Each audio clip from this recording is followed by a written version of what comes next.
今集我哋會帶大家去到屋苑內其中一個向南嘅高層單位，並且繼續揾嚟鍾益禮師傅為我哋分析一下單位內嘅風水格局。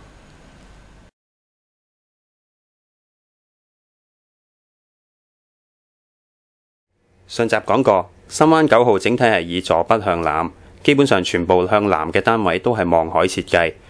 今次我哋研究一下向北一面嘅單位呢，即係向惠福道一邊，外局聯頭對屋苑有咩影響呢？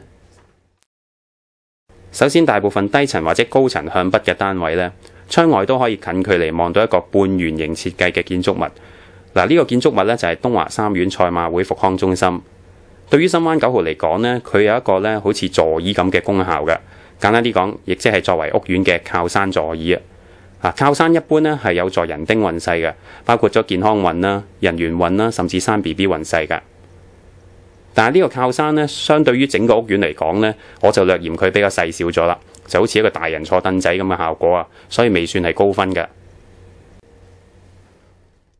我哋喺單位裏面呢，再用羅間去量度，向北一面呢，就係黃竹坑一帶嘅工廠大廈嚟㗎，而且亦都有好多重建嘅工程喺度做緊嘅。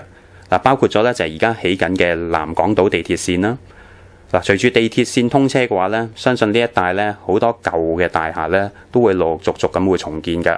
所以對深灣9號嚟講咧，需要有一個心理準備，會有一個比較長嘅時間靠山嗰邊咧會受到某程度上嘅煞氣影響嘅。所以建議咧喺室內風水佈局設計上面咧做翻一啲平衡嘅功夫去化解啦。總結一下，上集我哋分析過外局有一個靚嘅明堂，來水係充足，招財能力就比較好啦。明堂亦都夠大，聚財能力又夠強。至於去水位窄呢，亦即係代表咗漏財嘅機會較少。而靠山嗰方面呢，就略嫌佢個氣勢唔係好夠啦。